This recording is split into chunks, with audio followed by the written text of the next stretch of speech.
for it to say recording. I think we're good. Okay. So, hi, Jeremy. Hi, Arlene and Mike. Thank you for joining us today on Fresh Perspectives. We have Jeremy. He owns Float San Antonio.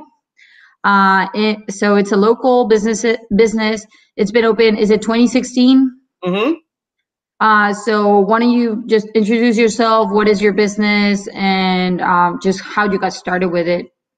Okay, great. Well, hi y'all. Thanks for showing up. Yeah, like she said, my name's Jeremy Jacob. The business is called Float. We're essentially a float spa. Recently, we expanded and added a few new services. Our core business when we opened in 2016 was flotation therapy, which is also known as sensory deprivation tanks. But whatever you call it, essentially it's a service where we've got a solution of about 10 inches of water that's super saturated with Epsom salt, which makes you completely buoyant, so you're able to float without any effort. It's also heated to your skin temperature, so after a while you lose that sensation and it feels like you're just kind of floating in space. It's also called sensory deprivation because the lights fade out, you turn the music off, and at that point we can remove all sensory input. So it's a pretty unique experience. Oh, thanks, Arlene. We also do massage therapy. We just recently opened a salt cave. We've got infrared saunas. We've got a light therapy device called Pandora Star and Normatec compression boots. So we like to say we do kind of all of the services that you don't typically find at other places, but it's all stuff that's pretty like things that are backed by good, having real benefits to our clients. So yeah, we opened in 2016, and like I said, we started out with 3 float tanks, and now we've got 5 float tanks, 2 massage therapy rooms, and the salt cave, infrared sauna, and another therapy room. Unfortunately, we started construction in October, and we just opened our expansion February 1st. So we got to enjoy about 6 weeks of that. It was doing really great. We were exceeding our projections on what that was going to be able to do, and then this kind of hit. So not great timing, but I'm glad that we got it finished because I think it's going to be a great tool for us to, by offering a little bit of differentiation, it's going to allow us to survive through this. So that's basically us. I had wrote down a few tips that I had kind of thought of, so I'm gonna go through these real quick. But I think it's more important to answer questions or whatnot. But these were some of the things that I did. Basically, for us, our particular situation, since we're brick and mortar, I believe it was March 23rd was the last day we were able to operate, and essentially, as soon as the mayor put out the stay home notice, I pretty much started calling clients that had appointments saying, hey, we're going to be shutting down temporarily. And I made a list because we're going to prioritize them and call them back to get them back on the schedule as soon as we're able to take appointments again. But after that, there was a series of things that I did and prioritized to try and set us up as best we could, not knowing exactly how long this was going to go on. So the first thing I did was I tried to reduce costs, and I looked at fixed cost and variable costs. Since we're brick and mortar, one of the first things I did is I shut off all the electricity or any appliances or whatnot. I unplugged everything to try and get down those bills that I know are coming. And I just got my CPS bill, and that was less than half, but I think we were partially operational during that bill time. So and then I looked at all the recurring services. I went to all my my credit cards and my bank statement. I looked at everything that we get paid for, charged for monthly, and anything that wasn't a really mandatory cost, I kind of shut those off temporarily, and just trying to reduce overhead as much as I could. The next thing that I focused on is I wanted to make sure that we were communicating to our clients. So I went to social media and our email list. We sent out an initial message, but then something that we decided to do, I sat down and kind of thought about like, what do we provide for people? And we generally think of ourselves as providing relaxation, or for a lot of our clients, it's also mental health. And so I was like, how can we be most useful? And I always like, one thing, I'm a big fan of Gary Vee, and one thing he talks about is, um, you know, don't always just get in front of your audience and ask for things. The best perspective is, you know, to provide value to your clients. And since we're not able to provide value for our clients physically, I wanted to try and provide some kind of value in the way that we can still connect with them. So I've been putting out an email series, which we've mirrored on our social media.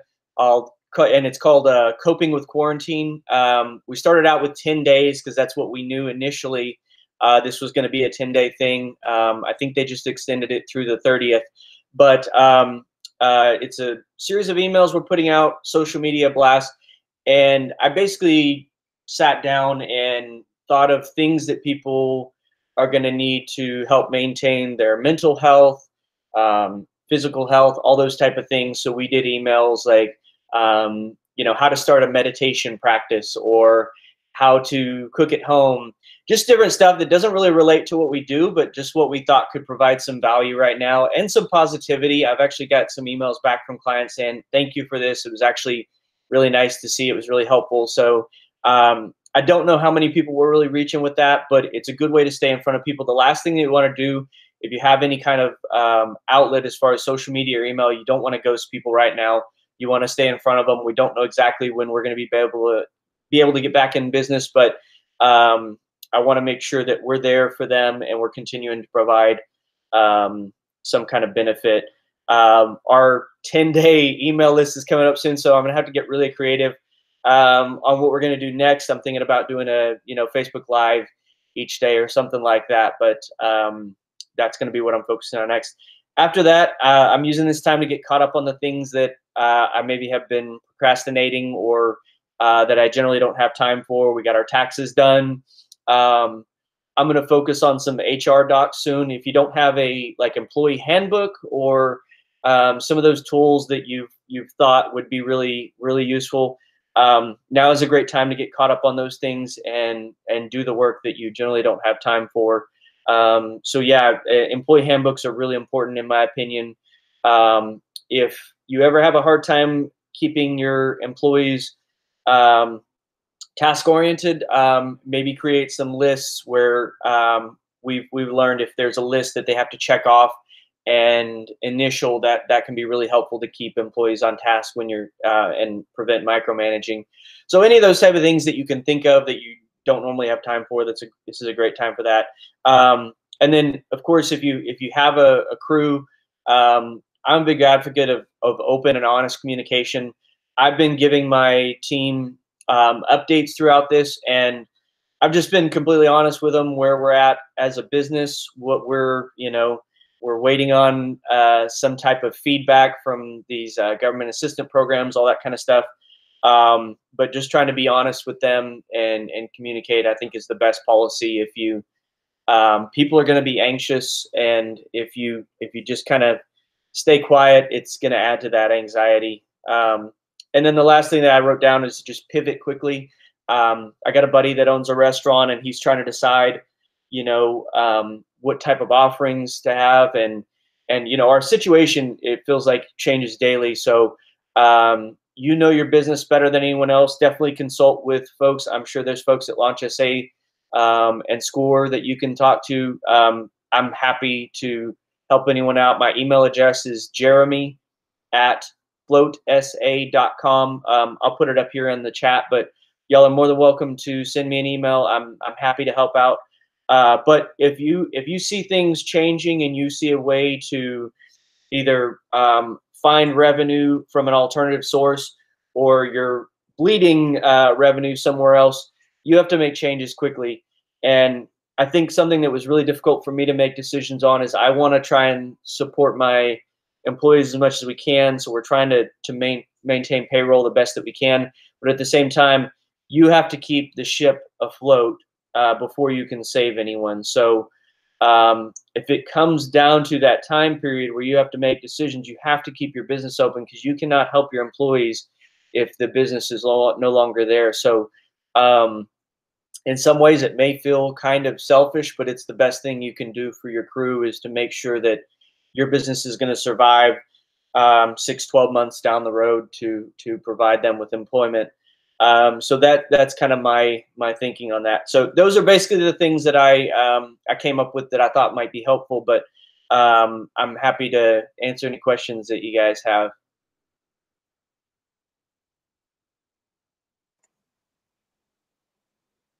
So you did say that you still maintain some headcount. You haven't furloughed, or you pretty much maintain it, just trying to find productive work, or you had to do kind of a blend?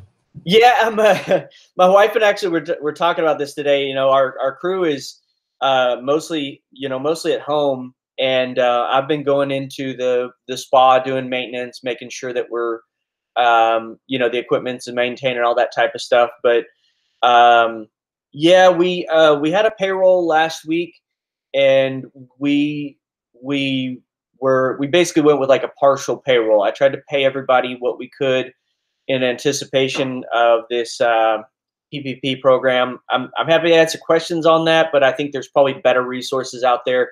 The thing that I think is important right now is we need to reach out to our legislators and let them know that we're receiving zero communication from the SBA. And I've been in touch with a lot of business owners, and nobody's seen any of that funding that they were intending to be, that initial output of cash flow to help us. I've got payroll next week, and the reality of our situation is if that loan doesn't come through in that time period, then it's I don't know exactly what's going to happen with payroll. Payroll's our number one cost by far. And with our expansion, we put a lot of money into that, and we don't have the cash flow to continue payroll without government assistance because people aren't working. All of our employees are hourly. So I'm probably going to send some emails out to our legislators saying, hey, let's at least receive some communication, some emails, something from the SBA. My bank did a great job. They got our application in really early on Monday, but I also went online and applied for the economic disaster loan. I got in there for the other stuff, and haven't heard anything. I think that's what needs to change first. Yeah, it's kind of a catch-22. It's kind of a catch-22, isn't it? Because if you furlough, then it makes you ineligible for this PPP. Yeah. Well, how do we juggle this, right? Yeah, they put us in a really awkward position right now where they're insisting, and it's almost in a way threatening, because it's like it's the reality of the difference between, do you have to pay back this loan or not?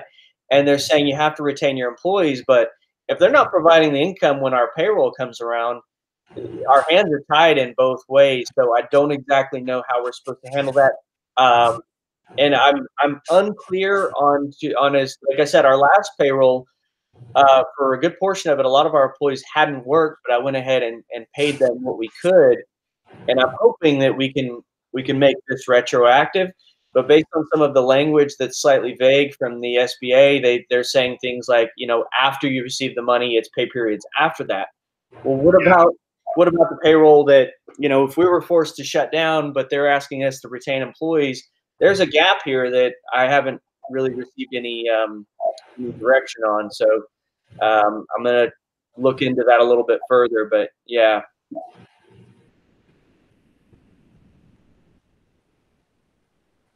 Arlene, did you have any questions? I have a question. So you mentioned that you're trying to communicate with your clients. Most of your clients are seeking you for mental health, and that's why you're trying to put out there, right? Like trying to make sure that they stay relaxed, that they're still receiving that from you. And you mentioned like you don't know. Well, at least for us, like we put out programming till the end of April. But again, we don't know how long this will last. Are you doing something like you mentioned that, like do you think you'll run out of ideas? Do you think you have to come up with something new if this keeps up or if this keeps going? Yeah, I'm gonna have to start getting creative pretty soon because I started getting a little bit stretched toward the end of the 10 days as far as coming up with just separate topics for each day. Um, I'm thinking about doing just a Facebook Live and just trying to continue that and put out some positivity. But yeah, and I'll probably have to reiterate some topics. I think that a lot of people are going to be really struggling with mental health during this time, and I'm not seeing a lot of communication about it. And just encourage people like it's okay if you're feeling down during this time, but here are some tools to help you get refocused. And I think especially for business owners, this is the time to sharpen the saw. One of the things I'm doing is I'm going into Google. We use Google a lot for advertising. And I've had some marketing folks that are helping me out with my Google ads, but those things get really complicated because they have so many tools in there. So Google has some learning programs where you can learn Google ads, and there's hours and hours of content and that you can go through. So I'm kind of working my way through that so I can educate myself and help manage our Google ads a little bit better. I'm sure Facebook has the same thing. So if you've ever considered, adding some form of advertising that you've been hesitant about, go in and learn it now so that you have another tool when you get done. I'm looking at other programs to just try and educate myself during this time. And on the other side, so that's a way that you stay communicating with your clients. But as a business, how can you stay up to date? Like you mentioned, like all the SBA support. I know it's sometimes overwhelming. Like every day they send out a new thing, but you don't know if it's new or they just like sending it again. I think we're bombarded by information. So how do you manage that? Or have you find a way to stay updated or stay on top of it? Yeah, it's kind of turned into a part-time job in itself, trying to stay updated on the new releases from SBA about how they're changing and updating these programs. I've got a few folks that I rely on for some of that information. There's a lot of accountants out there that are putting out good information, attorneys. So I would look to the folks that are professionals. I was actually thinking about putting on Facebook, like, just for friends and family, like, please don't send me any more articles about assistant programs, because like Yahoo's superficial general information about the PPP is not what I need right now. I'm pretty much diving into the details about it. So there's some days where I'm just taking a day off from that. So I would highly recommend, spending a day and shutting off your social media and your news feed, and just kind of, again, for mental health, just as a break from that, because it's not all positive. But as far as the SBA stuff, I would look to them directly. They are putting out, I think yesterday they put out a new FAQ that had a little bit more direction. But there are also attorneys and accountants that are putting out blog posts that are pretty helpful. I don't have any of them in my head right now, but I could try and send that to you guys afterward. Yeah, that would be great. And I think it's what works for you, right? Because a lot of people have, like, you have maybe your lawyer that you can count on, or your accountant, or maybe, I don't know, Mike trust on another small business to share with them, and like a friend that's going through it. Like, it depends who's your network, and you need to find a support system that makes sense for you and for your business.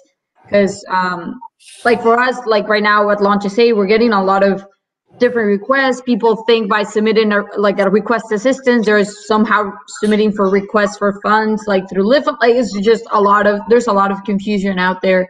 Yeah. And we want to make sure that, I mean, we're trying our best to kind of clear that information, but I think it's just like people go on Facebook and people go on all these social media and news that confuses that.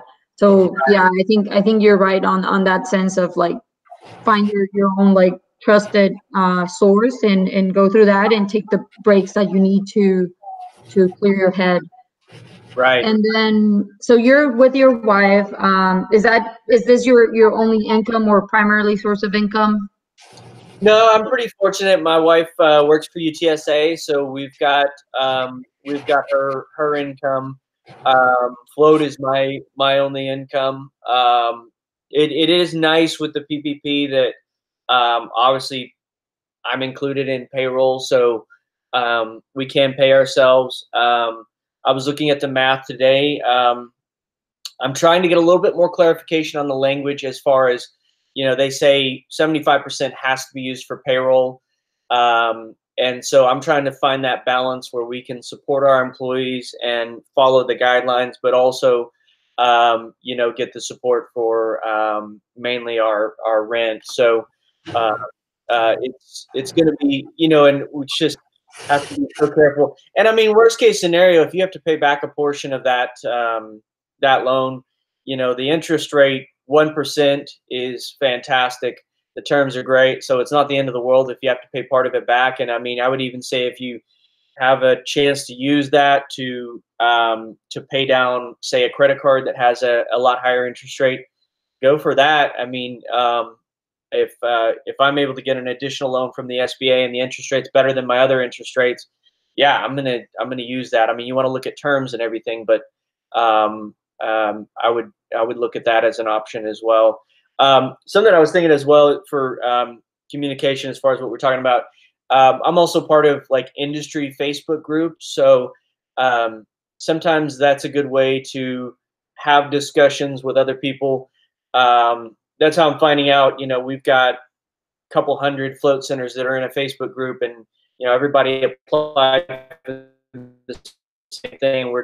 And that's how I'm finding out that nobody's received any communication or anything. So it's kind of nice to be able to bounce things off of each other. So if whatever industry you're in, check and see if there's a Facebook group that relates to that, because that's been a good support system for us as well. Totally. And then, well, you've been in business for a while now, but is there a way that you can prepare your business, or do you think this is the best case scenario for your business, like to this current situation? Could you have done something differently to make things better, like during the crisis? Yeah. Unfortunately, most of the things that need to be done to prepare our businesses for these type of long-term issues, a lot of them do need to be done ahead of time. Probably the best thing that for us in particular is we've always encouraged a membership. We've incentivized, we've offered great incentives for our clients to start a membership, and we've had a very flexible membership plan where, with our float membership at least, it's a monthly charge, but they get a credit that doesn't go away. So right now, our membership is kind of a lifeblood to pay for some of our fixed costs, and we're still technically in the black. We've lost a lot of members because there's a lot of folks that aren't able to pay for that right now. So that's probably been my number one struggle, like as far as staying positive, is a huge focus for us. And we've probably lost about a year's worth of work in that area just in these 3 or 4 weeks. And so that's been really hard to deal with, just mentally. But at the same time, I flip that on myself and I say, if we were a brand new float center, we didn't have a membership model, we would be in a really difficult situation. But that was something we always used to level out seasonality and different things. But it's really saving us right now. And but outside of that, I've always, my personal life, I've always been a big fan of Dave Ramsey. So, as we see success in business, we don't go out and purchase brand new cars and things like that. And it's your personal life reflects your business life. We've always been pretty cautious with our personal expenses, and so we can pretty much survive off of my wife's income, but that's because we've lived in that way. We haven't changed a lot of our spending habits, because we've been successful, and that's really saving us as far as our personal cash flow. So if anyone hasn't looked into Dave Ramsey, I think it's excellent advice for your personal expenses, but it really carries over into the business. We've had to take out loans to build out our facility. It's a really expensive endeavor building a float center, and I hate that, but that's the reality of getting into business. But outside of that, I've always tried to keep an eye on our finances and keep non-essential costs as low as possible, and that's really all that you can do. What I'm more concerned about and trying to plan for, I've got plan A, B, C, and D right now for what is the economy going to be, and how do we stay afloat through the unsure times. I mean, we just don't really know. I don't believe anybody that has any idea of what's going to happen coming forward. So the best thing that you can do is plan for multiple scenarios. If the worst case for us is that I just have to run our center by myself and just live there. But I did that when we started this business, so I can go back and do that again. I'm used to hard work, so that's not a problem. But like I said before, you have to keep the ship afloat if you want to help anybody that's on it. So that's going to be the reality if this extends out and we are dealing with a recession. Hey, Jeremy, this is Arlene. I have a question for you. Yeah. So are you guys, in any way, could you fall under the definition of essential in terms of the float therapy? I understand that maybe from a massage therapy, because of the close proximity, that wouldn't work. But in terms of your float therapy, since the person is by themselves, yeah. And that partnership maybe with alternative medicine physicians and also psychologists who would refer people to you could be a way in which to, if you can fall under the definition under that context, that might be a way for you to have that definition kind of stick during this time, and then offer you at least the opportunity to have one center open or something like that, so that at least you're, kind of doing it that way. And the reason I bring that up is I was on another call, which was sort of on a national level with all different types of business groups. But one of the groups was talking about, doing stuff like that. And then the other thing they had talked about was in terms of what they were offering online for webinars was, also kind of describing how people could create sort of a mini spa at home because not everybody knows how to relax. Oh yeah, that's yeah. So anyway, those are just some thoughts, but I don't know. That's actually a great way that I can add some content. Yeah, different ways that people can create a spa at home. To answer your question about being able to qualify as an essential or non-essential business, that was weighing on me a lot right before we closed. And my first reaction when Mayor Nirenberg announced the stay at home was a little bit of relief, because I had been on the fence about whether or not we were doing the right thing by staying open or whether we needed to close. Right before we shut down, we were just sterilizing and cleaning like crazy. Like I decided somebody needs to invent like Clorox wipes that are like gloves, where you can just walk around and wipe everything, because that's basically what I was doing. I was going around our center just constantly sanitizing, because we've always been known for our cleanliness and sterility. You look at our reviews, that's probably one of the #1 things that's mentioned. And it's just the nature of our business. We need to ensure that people are safe. I still think that floating is, like you said, it's what did we call it? The original self-isolation. It is a very safe activity. The water is 40% Epsom salt, so microbes generally cannot grow in that solution.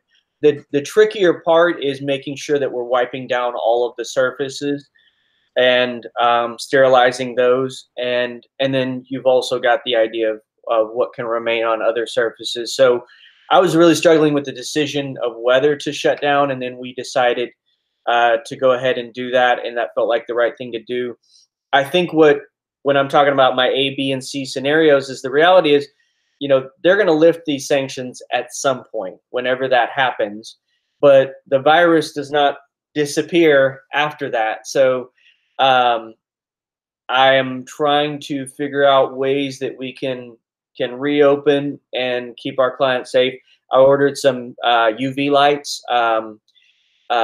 We can use spray sanitizers and wipes and things like that inside of the tank, but it's very time consuming to get to the extra level of detail that we need for this type of a thing. But UV lights, if there's something that we could place inside of a tank that emits UV that could sterilize the interior with less manpower. So I'm looking into those alternatives. But yeah, I really didn't want to push it. I feel like I'm seeing a lot of businesses that are trying to stay open that, you know, it's really tough to say like, hey, you're being irresponsible, you need to close your business. But the reality of this situation is the more people that get in line and help us stay at home and prevent that interaction, the quicker that the numbers are going to decrease and the rest of us can get open. And so I would encourage more people to do that. So one of the other questions, have you thought about maybe, you know, reallocating some of your marketing dollars during this time to, you know, market yourself more toward those physicians and psychologists and psychiatrists? And the reason I say is I had gotten adrenal fatigue in 2018. And at first, you know, was going to doctor after doctor. They couldn't figure out what it was. I ended up, you know, I didn't want to be on all the medications that they were giving me. It was making me sick, all that kind of stuff. So I ended up with alternative medicine doctor, but very few people knew about float, you know, in terms of the professionals that I was meeting. And I really, you know, adrenal fatigue is about your stress levels, right? They have gotten so high for so long. You are operating at this level that you really need to take drastic measures to bring that down. And float was really, really important during that time. Well, we know that people are really stressed out right now, right? Yeah. The first week of containment, there was a 55% increase in alcohol consumption. You know, abuse, you know, abuse at home has gone up by 20% just in San Antonio alone. So that whole idea of stress, fatigue, all of that is at a really all-time high level that I think when we do need to go back, there's going to be another level of people having to deal with additional stress. Yeah. And so I'm just wondering, from a marketing perspective, have you considered maybe now at this time kind of reaching out more to those types of groups and making them aware of what you have in anticipation of everything opening up? No, that's actually a great idea, and honestly, I hadn't thought about that. So that's definitely something I'll add to my list. Yeah, it's funny. Floating is kind of hit pop culture a little bit, but there's still a lot of professionals that don't know about it. And superficially, it looks like a silly practice. You know, you're going to pay somebody to go float in water, but as you've experienced, the benefits are pretty profound. And then here, especially, like, we've worked with some veterans that are working through PTSD, and we have a program where we give free floats to veterans.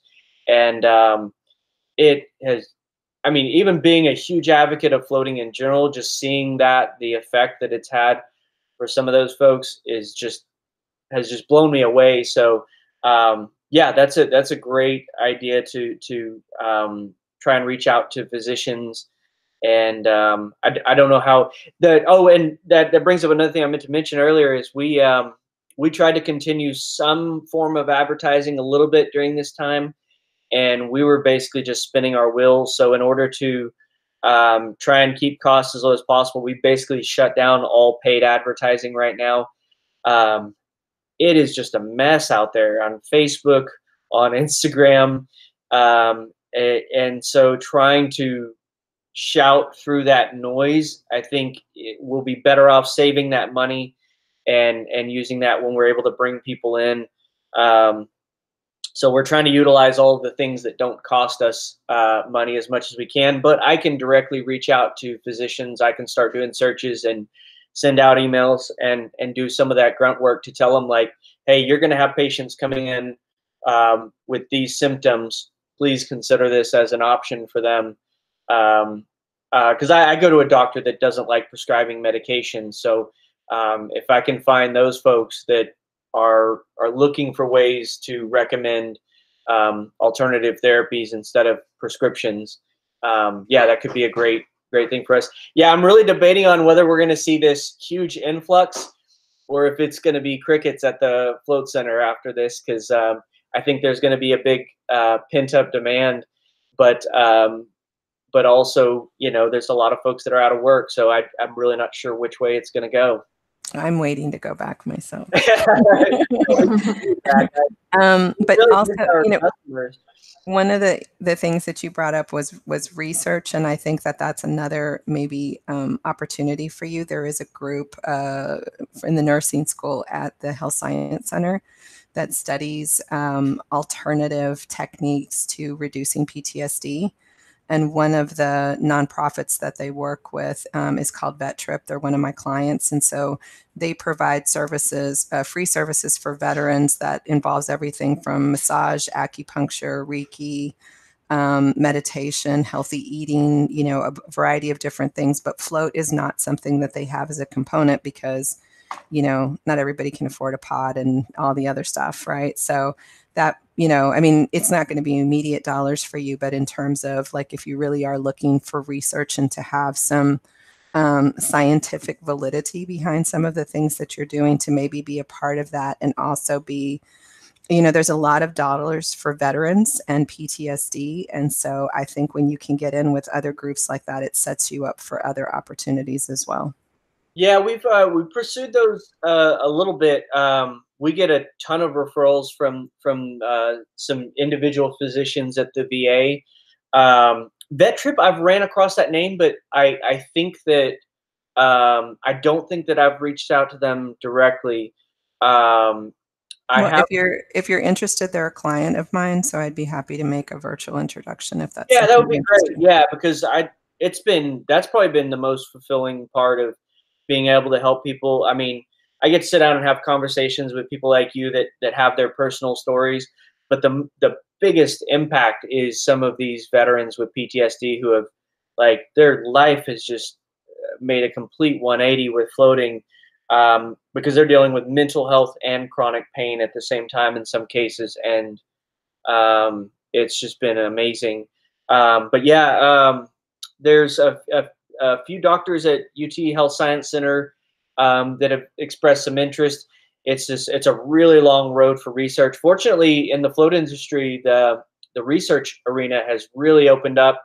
There have been a few that have been published through LIBOR. The Laureate Institute for Brain Research in Oklahoma has published a few studies on general anxiety. There is one or two studies that have just started relating to PTSD.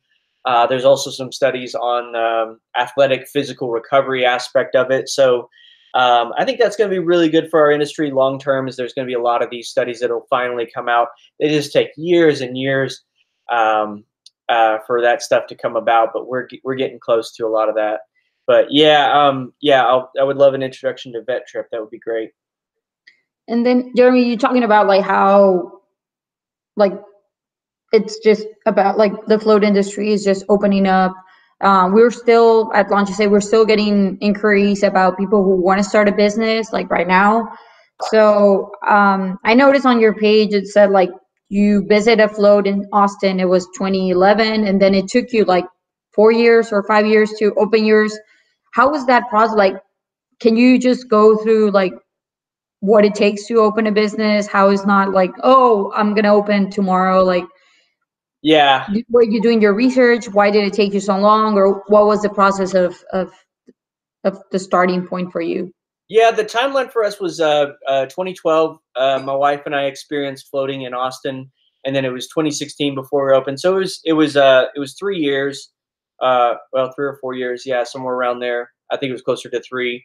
But I would say it was the first 6 months was writing the business plan. We were both working full time, and so that was kind of a part-time job, and we wanted to be really detailed and really careful because we know, like I said, superficially, when you first hear about something like float therapy, it may not seem like a viable business, or it may seem kind of silly. So we really wanted to provide a lot of concrete evidence that this is a viable business. So we spent 6 months writing the business plan, and during that time, I was meeting with SCORE mentors. I went to UTSA and met with Small Business Development Center mentors. And so by the time we met with the bank, we met with Texas Champion. Was the first bank we met with, and we got an approval with that. So I think there's maybe a little bit of element of luck that we found the right partner there, but we really put a lot of effort into that business plan. So I think we can accept some responsibility for that. I think every entrepreneur is going to run into hurdles when they're trying to get their business open. You just can't predict what it's going to be. For us, we ended up getting held up for a year trying to find a location, and it turned out it wasn't anything what we were doing. We had a broker that we were working with he came as a referral from a fellow business owner, so we thought he was legit, and he ended up he was not advocating for us in the right way. He was asking for higher commissions and different things like that. We kept on having these deals fall apart when we were trying to secure a lease, and it turned out it was all him. So when I took over the reins, I kind of negotiated the lease that we ended up signing, and was able to move the business forward. Yeah, we were in a holding pattern for about a year. We went through 7 or 8 different properties of negotiations, and I was getting really, really frustrated, and I was kind of I was getting toward the end of my rope. And I mentioned Gary Vee earlier. I listened to one of his podcasts, and I always love listening to him because he's always inspiring. He always stays positive, but he's very direct, and I that's kind of what I needed at the time. So kept me motivated, and we persevered through that. And then there was just construction and those type of things. So I think the most important thing is to be open and listen to ideas from others, especially professionals, but you do have to drown out some of the noise. You may have people in your life, friends and family, that care about you a lot, but they may be just negative. And if you feel confident about your idea and you feel confident that you're headed in the right direction, you have to persevere, and you may need to put some blinders on, and you may even need to cut out communication with certain people in your life that are, stomping on your dreams. But definitely get assistance from other professionals. One of the things that I did was I just called other float centers that were in business, and I asked them questions. It was amazing how open some people were. I called people that manufacture float tanks, and I asked them things like, how would you pick a location? How did you pick your location? And one of the best things we did is we found a great spot in San Antonio. Our strip center that we're in is not fancy, and sometimes people are like, "This is kind of a weird spot." And superficially, Arlene is shaking her head like, no. yeah, no, she's seen it. Like, get to our strip center, and it's not particularly nice, but You're almost in the hood. yeah, almost. And a lot of people are like, "How did you end up here?" And the answer is we did a lot of research, and I'm still very happy with where we ended up, and we just expanded at that location.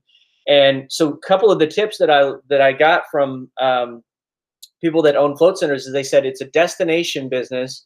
It is not something that you're not going to see a float center on the in a busy next to your HEB and say, oh, I need to go do that. That's not how it works. There's a lot of education that it requires to get people in to experience it. So one of the pieces of advice I got from people that were in business, they said, keep your overhead low and make it easy to get to. But so we wanted to find somewhere where the overhead was low because we knew it was going to take a while to build up our business. But also I was more focused on how can we draw from all over San Antonio, because we were, some of the first in that, to open in San Antonio. So that's really worked out for us. We draw from all over. We draw people all the way from Corpus because there are no float centers south of us, south of San Antonio. So I think it helps too that some of those, CBD and the other places have moved in there too, because that's another group that I think would be open to it. Yeah, it's kind of funny. I think that I'll take credit for that. That Strip Center is starting to level up a little bit, because I looked at the neighborhood, and so it's Balcones Heights, and people have been saying for years that it's going to change there, but I think we're finally at that moment where it is going to start to happen. I mean, some of that's just gentrification. The houses behind there are starting to come up in value. People are buying those and remodeling them, and however you feel about that, that's improving the area. And, we signed a 10-year lease. So I was like, I'm not looking at right now. I'm looking at in 10 years, where is my greatest value in where we want to locate? Because we're locked into a really great lease for an extended period of time now. And as that improves, we get to lock in that rate. I will say also that I think the location is very good in terms of easy on and easy off access. Yeah. Which is really important after a float when you're feeling like mush. Yeah. And part of the reason we thought about that is I used to have to drive to Austin to float, and we had to get on I-35 after, the most relaxing experience of your life. And then it's just gone because you're dealing. And then you're like white knuckling it, cutting people out. So there goes the benefit. You got I-10 and 410 right there. So I was like, how can we make it easiest for people to get in and out? And a good case study on my point is that a float center opened up right at Stone Oak in 1604. It's a great area as far as, they probably looked at, income and disposable income, those type of things. And sure, Stone Oak looks like a great opportunity. And I hate it. Yeah. Because of the traffic. Yeah, well, the traffic, but it's also the most expensive rent in town. Those guys, they were really nice guys. They had a beautiful float center. They didn't make it a year because they were paying more than double what I was paying, and they had basically the same operations. And so you just really have to look at the full picture when you're especially when you're looking at like retail locations. I do like the fact too that you support local artists by having their art up at your place. That's been really fun, and with the expansion, I don't know. Did you get to see the expansion before we closed? I did not. Okay, yeah, you should come and see it when we get back open. So we were able to kind of double down on that. We even did some permanent art installations with some of the artists that we've been working with. So we've got these meditation nooks that we built in, and they've got these beautiful wood carvings from Michael O'Brien, who's a local sculptor. We've got a mural that was done by a local artist, and then another mural inside of our salt cave. And then Glenn Andrews is a local art glass blower, did a permanent art exhibit in float. So yeah, it's so beautiful. I'm really excited. I'm glad we got it done. It's a little bit scary because we've got a little bit more overhead and during these times, but I'm glad we were able to get it finished. And like I said, that differentiation with the new services we're able to offer, I think are going to be a benefit for us long term. Of course. Thank you for sharing. Mike, do you have something? Yeah, I got another question. It maybe just came to me soon. It's so we talk a lot about survival, but also we have to be a little more optimistic and plan for how do we, rebuild and then work on thriving, right? It's survive, thrive.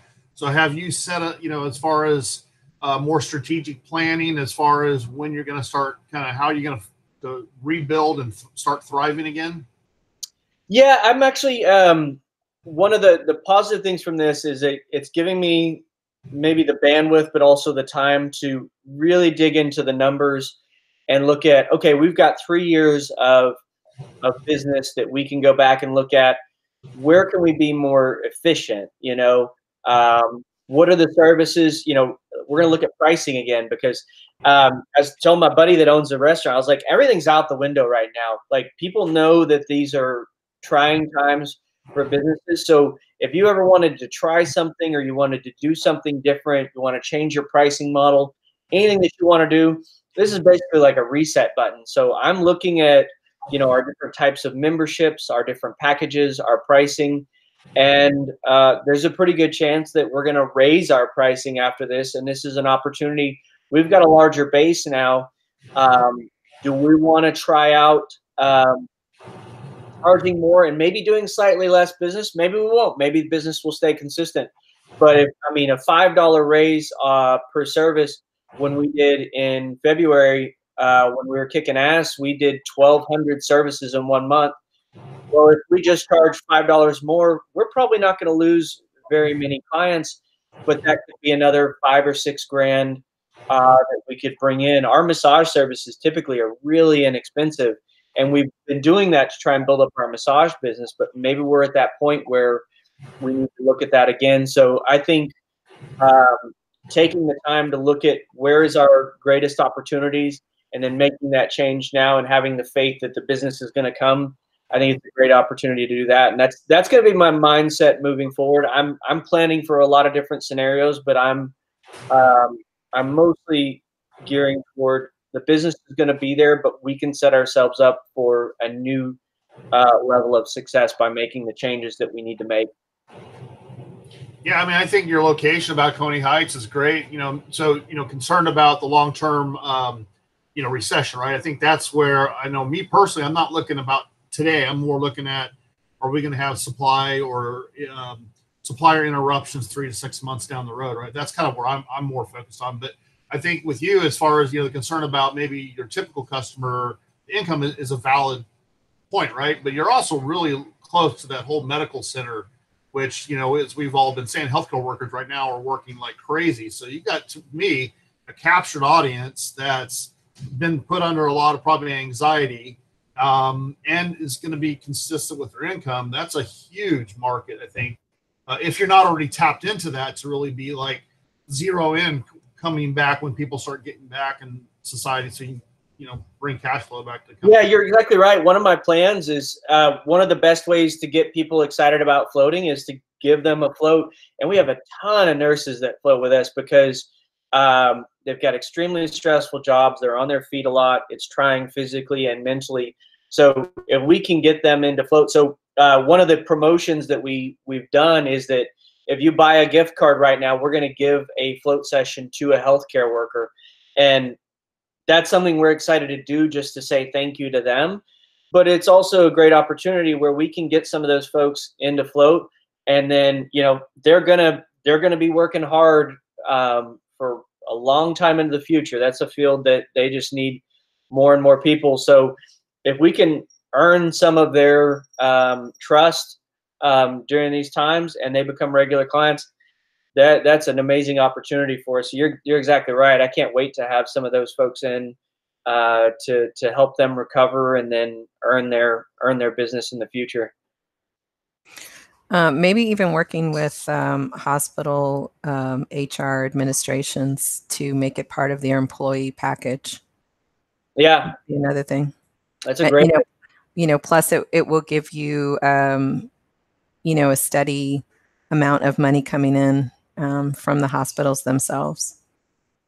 Yeah, that's a great idea. I've tried doing corporate programs in the past, and I don't think I put enough effort into making them really successful, but this might be a good opportunity to speak to them directly, especially like Mike said, we're right in that medical center area. So yeah, that's another good place where I can spend some time. Yeah, and even the what is it? The Medical Bar Association, the local chapter, and also the nursing professional chapters that are here as well. if the hospitals don't bite on it, those other programs offer incentives for people that are part of their membership already, which Right. most of them are because they got to do their credentialing and their continuing education credits. But a lot of them offer things like that as well. Yeah, I think we might do a certain day where we do the full day is free floats for healthcare workers. Maybe I can ask some of my employees to donate their time that they're getting right now. And then just because of the industry that I'm in, I do grant writing for nonprofits and for small businesses. And so, one of the other groups that you might want to consider just as sort of doing that is the nonprofit people as well, because they're providing a lot of services right now for people that are, dealing with food insecurity, housing issues, all that kind of stuff. So those frontline workers that are open. And the association that I'm a part of, which is the Nonprofit Council, they do have different for-profit businesses that come and offer things at a discount. So that might be, one of the ones that you approach with one of your packages. Yeah, that's a great idea. I'll check into that. So Arlene, you do grant writing? Is that your business? That's my business. We Cool. so my business is Ascend Nonprofit and Business Solutions. We do grant writing for nonprofits and for small businesses. It's normally those that are, doing something from a technology perspective and going after SBIR, STTR money. So we write grants for them on that, or maybe they are collaborating on NIH grants or something like that if they're working with medical researchers. Oh, cool. Yeah, you do know a lot about that stuff. Yeah. Yeah, the Laureate Institute for Brain Research, they are, the National Institute of Health is supposed to be supporting them in their float research. So they probably worked with someone like you to obtain that funding. Mike, what do you do? You're muted. I make fermented food and beverages, so kimchi business is good right now. Oh, cool. I love kimchi. Yeah. What's the name of your company? Magis Food. See, you have to wear the hat. Oh, yeah. The angry tomato. Spell Magis. Yeah. Drop it in the chat. I'll put it on. Okay, cool. Yeah, because I need to get some of that.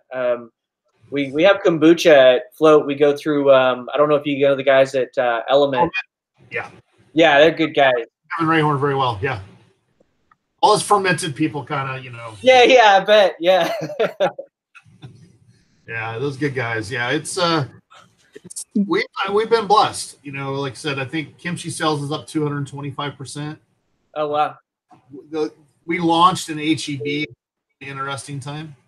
We launched. Oh right, yeah. Oh, yeah. So that's been a challenge.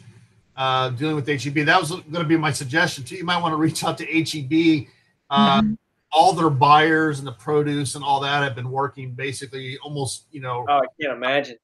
7 days a week for the last 6 weeks. So their anxiety is pretty high. So maybe HEB from a corporate standpoint can help out, and they're not hurting financially. I mean, they're ranking, 200, 300% of sales. So yeah, I tried to order a curbside, every single place in town is out for a week. So I'm like, I can't even go there. But you'll get your stuff in June. That's yeah. Favor's owned by HEB, and it's the same way. I didn't know that. That's interesting. Yeah, HEB bought Favor. Oh wow. Yeah, it's basically the same company, so it's just quicker. That's the curbside thing. So Mike, I also used fermented food during my healing process as well. So I think some of the things that I brought up to Jeremy would apply to you as well. Oh, absolutely. Yeah, it's just for us right now. It's just scale, right? We're scaling, but yeah, we've upped for us. We figure a lot of people are going to just kind of batten down the hatches, right? So we've actually doubled our marketing spend, but we're different, right? We can. You should. Immediate satisfaction, right? We can bring people the product. You're kind of well, since we're not essential, we're not open, we can't bring you anything. So I absolutely understand you're kind of a little bit of the bunker mentality, I call it, but that's wise, because you can't do anything. No, it's been interesting though. I've been really paying attention to the ads that show up on my Facebook feed. have changed so much. It's really funny. You're seeing a lot of workout gear that's shown up, and that may just be me maybe personally. That's how I'm managing on my personal life. I'm trying to run all of the trails, the Greenway trails in San Antonio, which is about 70 miles during this, just to give I'm very goal oriented. So I got to put that out there, and then going out and running is what keeps me sane right now. So, but yeah, I'm seeing some really interesting stuff that I never saw ads for, and the stuff that used to pop up all the time, those are gone. So yeah, for some like what you do, yeah, you just keep pouring into it and successful. That's awesome. Well, this is great. It turned out into a health fresh perspective. Everyone's involved in some sort of fashion. I definitely want to float now. Yes, that's good. I love what you guys do. So we could do some kind of exchange. Yeah. I'm all good for that. So we can find products at HEB. The blood, yeah. So we make we call it a bloody mix. So it's actually a whole vegetable fermented Bloody Mary mix. But people drink. I can't call it a juice, but it's like the not juice. That's an FDA thing. I can't call it a juice. Right. But it is a juice. So you can drink it straight. You can cook with it. You can drink alcohol with it. Yeah, we kind of see the whole gamut. But yeah, we're in the produce section where they have like the naked juices, the Bolt House juices, the pomegranate. Right. Actually in there. Cool. I'll check that out. So what I'm hearing from this is a little care package with some Epsom salt in a box with this Bloody Mary mix and a little bottle of vodka, and y'all get together and y'all ship it to all of us that are stressed out. See, that's what I'm hearing. I like that. The self float. Try it house and sip while you go. I like that. Yeah. With your gift card afloat, you get a care package in the meantime. Yeah. Hey, Arlene, you just gave me an idea, though. Since we have so much Epsom salt and we have some of these bath products, I should do a pop-up where people can do curbside and come get a free bath spa care package just to do something fun. You know, I got my refrigerator, my hardcore, that we can just curbside. I think is still pretty safe. So we'll do that. Yeah, or anybody that I don't know how you collect information on people that maybe haven't gone to float for a while. You could send them something directly to entice them back for when it happens, when everything. Do you do music like while they're floating? They listen to music. I listen to music and then it fades out. Oh, okay. I was going to say, because you can even put in a playlist, like listen to this playlist while you float at home. No, you get to the point where you're just a floating head. It is the weirdest feeling. Yeah. Like you have to move your feet or your toes to just remember that they're there, because it's just your face just floating. It's like a weird trippy face drug thing. Yeah, well, you become just consciousness, because you lose your physical body to the point where you feel like your consciousness. And that sounds like some weird hippie stuff, but it's just but it sounds like meditation. Like it is amazing. Yep, it is amazing. And it's possible to fall asleep while you're floating in water. Yeah. Awesome. So I don't know, we're at the time, so I don't know if you want to add anything else, Jeremy, to the because we're recording this, so whoever it goes out to, if you want to add anything else, or maybe everybody can do some contact. Basically, you can find us at floatsa.com. That's our website. Once we're back open, you can book online, or you can call us. If anybody has any questions or anything, again, my email address is Jeremy, JEREMY @floatsa.com. And then, of course, we're on Twitter, Facebook, and Instagram. If you want to see my tips on coping with quarantine, you can go to our Facebook page. I think we're posting day 9 today or something like that. But, my wife wants me to show y'all her dog. I don't know. This is her dog. Oh, so cute. She's working from home, so she's been doing a lot of webinars. She's like, show everyone Sophie. That makes everybody happy. It does. It does. It makes all the Zooms bearable. And we don't have any kiddos to deal with, so we just have fur babies. So we're pretty lucky with that. No having to homeschool. I feel for you guys that have to do homeschooling there. Well, I got to go. It was great meeting you guys. I appreciate it. Bye. Thank you, Arlene. Bye, everyone. Thank you. Bye. Thank you, Daniela.